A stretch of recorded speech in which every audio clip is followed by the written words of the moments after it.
This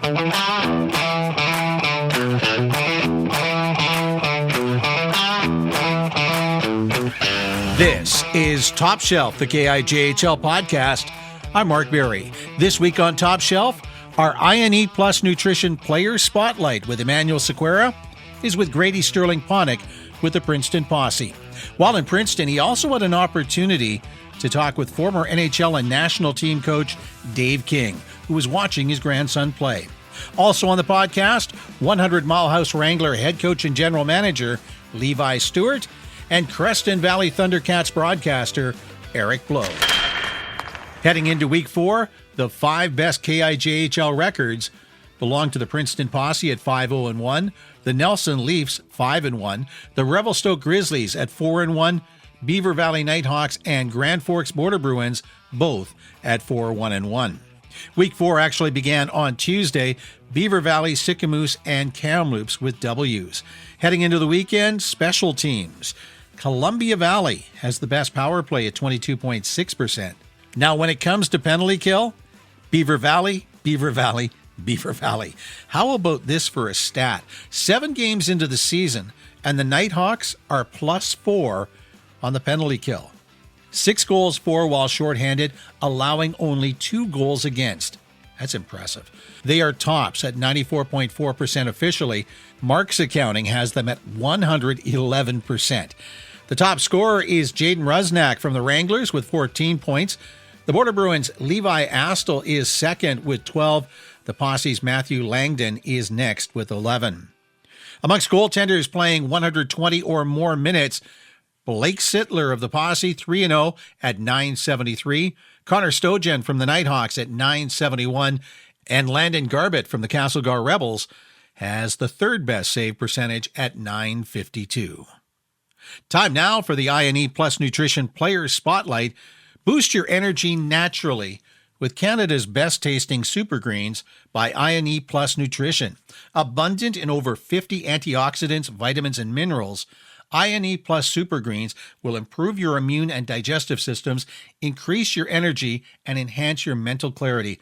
You'll feel better overall, almost like you can tackle any challenge. Shop now at www.ine+nutrition.com and use the code KIJHL10 to get 10% off your order. Gonna circle back up to Sterling-Ponech. Sterling-Ponech trying to send that one in front. They're tipped and they score! Sterling, welcome to Top Shelf, the KIJHL podcast. Thanks for having me. So Sterling, talk about what motivated you to return for your final season. I think we have a really solid team, great group of guys too, so definitely wanted to come back, see out the end of my junior career, and hopefully try and compete for a championship.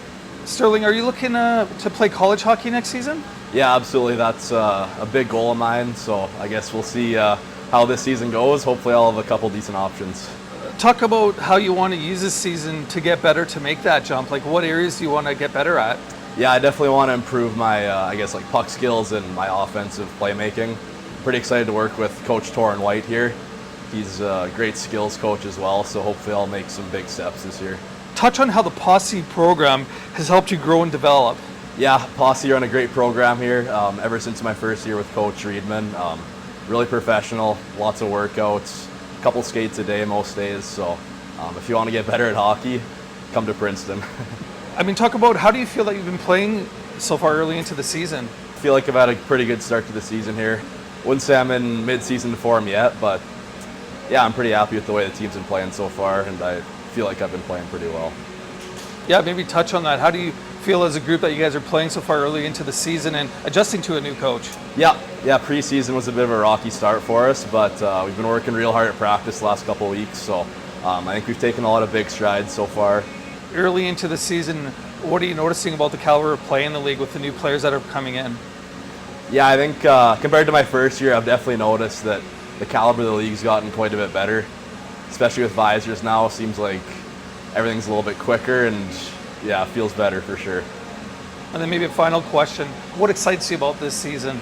Yeah, like I said, we have a really strong group coming back, so just the chance to compete for another championship and play in front of the great fans here at the PDA. That's Grady Sterling-Ponech, defenseman for the Princeton Posse. Grady, thanks for joining us on Top Shelf, the KIJHL podcast. Thanks, Emanuel. The Player Spotlight is a presentation of ine+nutrition. This is Top Shelf, the KIJHL podcast, now available on YouTube. Still to come, the voice of the Thundercats, Eric Blow, and Wranglers head coach and general manager, Levi Stuart. But first, while Emanuel was in Princeton talking with Grady Sterling-Ponech, he ran into former NHL and Canadian national team coach Dave King, who was in town watching his grandson Cole play. Here's that interview in a very loud and energetic PDA. Dave, your impressions of coming out here and watching the Posse game here in Princeton? Well, I'll tell you one thing, it's fast. Both teams play really fast. Their kids are so skilled now and such good conditioning that they play the game at an amazing pace. I'm really impressed. Like, it's good junior A hockey to watch. How many games have you watched your grandson play? This is the first game I've seen him play live, but I've watched him on the Flow Sport network, and I've seen all the games they've played so far. So they look like they've got a real good team here, and I'm impressed also with Kimberly. It's a good hockey team. What do you think of the crowd out here today? Oh, it's great. You know, like walking around the town today, so many people were talking about the game, going to the game. And it's almost full, and great environment, lots of enthusiasm. It's a small town. This is not easy, but they do a really good job. And I talked to a couple of their directors today, and they're well organized, you know, but it is an expensive game. Yeah. And they need the community to be behind the team, and they are, and that's really great. Yeah. How long are you here for? I'm going to watch the game on Sunday, and then my wife and I are heading down south because I winter in a warmer climate down in Phoenix. Yeah. Because where do you typically live? Are you still in Calgary? My off-season home is in Waskesiu Lake, Saskatchewan, and that's in Prince Albert National Park. And we spent 5 months there, and then 7 months down in Phoenix. Okay. And what are your impressions of the way that your grandson has been playing? Oh, he's a young player. You know, and I think that one of the most important things for a coach at this level is your 19 and 20-year-olds are pretty much going to be the guys that are really the goal scorers and the guys who make the play and the power play work. But you got to develop your young players because you don't win the league championship in October, November. You win it in January, February, March. Mm-hmm. And so you got to develop that bottom part of your lineup too, because that's often the difference maker in the playoffs. Does your grandson often ask you any tips, or do you offer any feedback of what he should do? I give him a little bit of feedback, but you know, when my son Scott, he's a hockey player. He played in the Western Hockey League, played pro hockey. They never asked for any help. Cole's the same way. They never ask me for anything. I give him some comments, but he pretty much listens more to his dad than his grandfather. I don't think we're going to be able to hear any of what you just said. Okay. So, yeah, again, do you ever give tips to your grandson, or does he ask you anything that'll help him? Occasionally. He asks his dad more because his dad coaches with the Moose Jaw Warriors in the Western Hockey League. But I do give him some feedback and try to be positive with him because he's a young player and they do make mistakes. That's how they learn. Thank you very much for doing this. Welcome. Yeah, I'd be glad to do it. Dave King coached 420 games in the NHL, coached the Canadian junior men's team to gold in 1988, was behind the bench for 3 Olympic Games and 5 World Championships. He's in the Canadian Olympic Hall of Fame and is a member of the Order of Canada. It was a special visit to Princeton as he was there when his grandson scored his first goal in junior hockey. Here's a pass. Here's Timmins controlling the puck with a shot. That one sent wide. Now here's Thixon. Going to send that one back down. Timmins to McRae. In front, there's King with a shot. He scores! This is Top Shelf, the KIJHL podcast, available on Spotify, iHeart, Apple Podcasts, YouTube, and on the KIJHL.ca website. Draw controlled by the Wranglers. Centered, blocked in front. Duquette with the wrist shot. Scores! Duquette with the wrist shot. It might have hit something in front, not sure.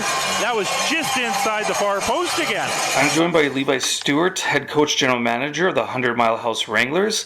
Levi, welcome to Top Shelf, the KIJHL podcast. Thank you very much for having me. Levi, how do you feel that your team has been playing early into the season? Good. We've been building kind of week by week, and We're happy with where we're at from where we've come from camp, and we're making strides and progressing. Obviously, never content and want to get to the top level possible.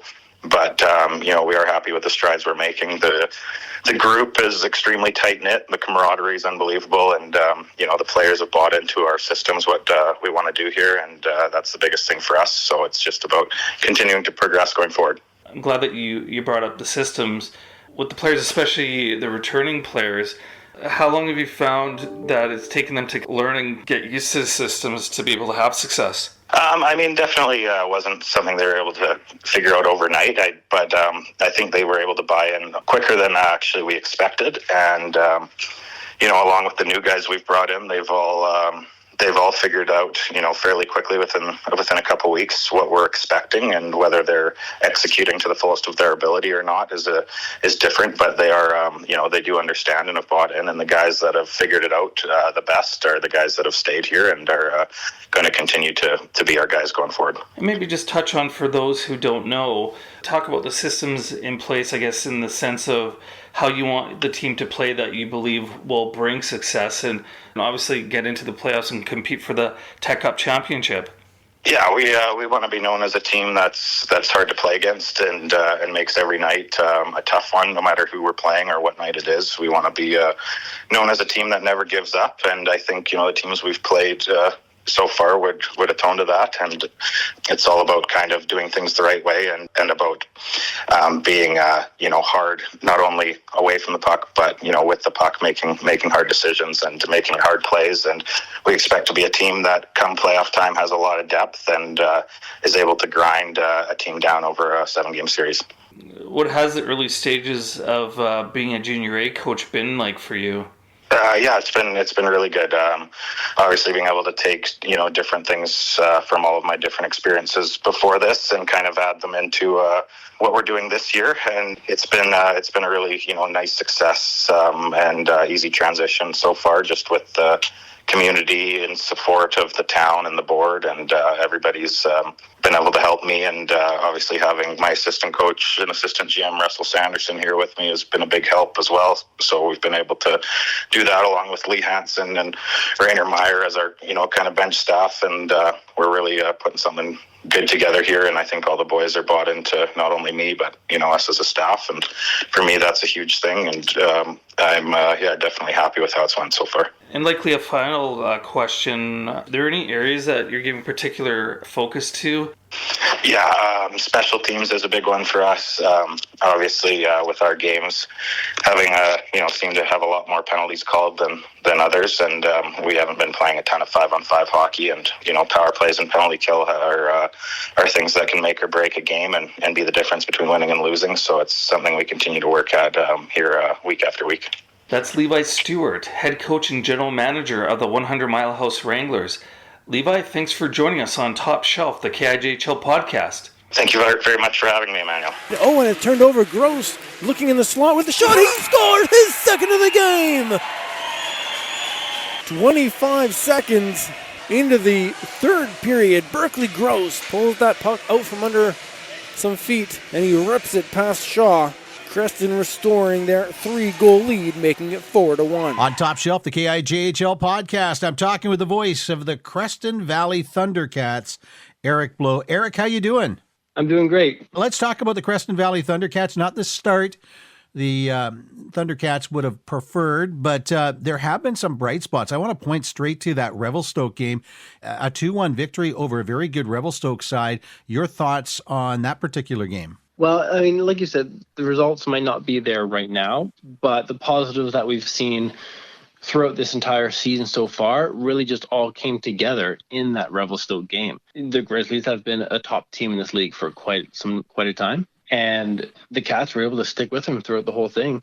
And it's really due in part to what the coaching staff has put forward and how the players are buying in. How special is it to have a goaltender like Brendan Smith, able to acquire him, that experience that he brings to the team? Brendan played a fantastic game against Revelstoke. 33 saves on 34 shots, and some of them were 10-bell saves, really keeping the Cats in control of that game. It's been good to see him in the locker room and on the ice. He's been doing well with Jacob Burnside, who's also a 20-year-old goalie. That in itself brings a lot of stability in the crease, and I think it's something that the players can look back on and know that they've got security in net regardless of who's there. Eric, you've been doing this for a while. What year is this for you? I think it's about year number 6 or 7. I've gone through a lot of teams up and down, but I feel good about this one. The first thing you really have to think about with the Creston Valley Thundercats is no Chakrabartis this season. That's a lot of scoring. Could you talk about what this team's goals are this season? Well, a big goal this season was to get bigger and faster. And I think you look at the roster up and down, they've absolutely done that. And yes, I mean, the Chakrabartis were players in a tier, close to all their own. They're fantastic players and great people as well. A lot of the offense went through Max and went through Luke. Now what you're seeing is more of a scoring by committee. You don't have that top heavy point totals on the top of the roster. It's more even throughout. And, I think up and down the lineup, you're going to see Jordy run 4 lines and be happy with what he's got out there each and every time. Talk about some of the players for you that are early standouts and who you expect to see really up their game throughout the course of the season. Well, if you look on D, we've got a lot of returning and a lot of experienced players on D. One of those players that got an A this year, well, 2 of those defensemen got an A this year, Jace Latosky and Sidney Brill. They've been able to stabilize a lot on the ice. It's a young team, and not just young in terms of KI experience, but if you look at new faces on the team as well. A lot of players new to the system and new to the town. Jace and Sidney were both here last year, and so they were really able to just solidify things. Up front, I mean, look no further than Berkeley Gross. He's an 06, coming in, leading the team in points, 3 goals, 2 assists in 7 games played. He's fitting in really well with whoever he plays, whether it's Dryden Harding or Liam Monroe in the middle, Sanjay Chalupiak in the middle as well. It just meshes no matter what's happening out there, and he's really been a positive point for the team. There's no easy divisions in the KIJHL, but the Eddie Mountain is a tough division. Talk about the division as a whole and what you see from that division this season. Well, to start off, and you have Columbia Valley and Kimberley, who looks like they're picking up where they left off last year, running away with a couple of early wins. The Golden Rockets, 3rd place, aren't far behind. The Cats, some ups and downs, but looking to make this a tough race. Fernie's only played 3 games, and they've got 3 points. So even though they're down there in the standings, you'd expect them, once they catch up, to be right in the thick of things. Never an easy weekend in the Eddie Mountain. Well, speaking of not an easy weekend, 3 games, an extended weekend. You got Fernie tonight. You'll be doing the call on that one. Then Golden on Saturday. And then on Tuesday, the Cats are in Kimberley. Talk about tonight's game with Fernie. What do the Cats have to do to be successful? They just got to stick to the game plan for the whole 60 minutes. A lot of these games, they've been with the teams for most of it. Even the scores that are 6-2, 7-2, they've played right with them. It's just a couple of lapses, a couple of moments that have led to multiple goals against. When they're on top of their game, they can beat anybody. And it's a rivalry-heavy extended weekend for the Cats. And there could be a lot of movement in the division when it's all said and done. Eric Blow is the play-by-play voice of the Creston Valley Thundercats. Thank you very much for doing this, Eric. Thanks, Mark. Appreciate it. This is Top Shelf, the KIJHL podcast. Our thanks this week to the KIJHL broadcasters, in particular, Cale Tesaro, Dawson McFarland, and Eric Blow. KIJHL Director of Communications, Emanuel Sequeira, Wranglers head coach and GM, Levi Stuart, and Posse defenseman, Grady Sterling-Ponech. I noticed there's another episode of Chase Heatwaves out on Spotify. Steve's guests this week are Carter Welke and Malcolm Anderson. A big thank you to the good folks at ine+nutrition. Don't forget to use the code KIJHL10 to get a discount. And finally, a stick tap to Flow Hockey, which brings our players closer to their families and friends back home. I'm Mark Berry. This is Top Shelf, the KIJHL podcast. We're back in 7 days.